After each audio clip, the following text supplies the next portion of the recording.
बिस्मिल्लाहिर्रहमानिर्रहीम। अस्सलाम वालेकुम।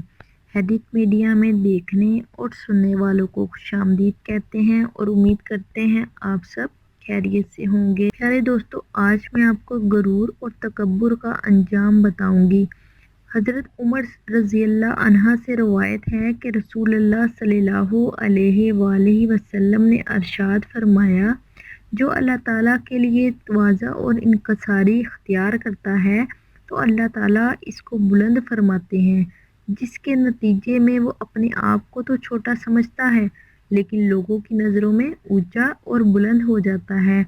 और जो गरूर और तकब्बुर करता है अल्लाह सुब्हान ताला इसको ज़लील कर देते हैं, जिसके नतीजे में वो अपने आप को तो बड़ा समझता है लेकिन लोगों की निगाहों में छोटा और ज़लील हो जाता है।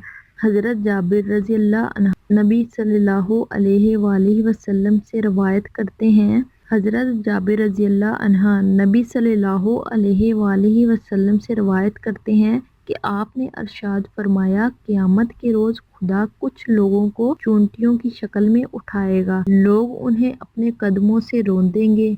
पूछा जाएगा, ये चूंटियों की शक्ल में वो कौन लोग हैं? इन्हें बताया जाएगा कि ये वो लोग हैं जो तकब्बुर करते थे।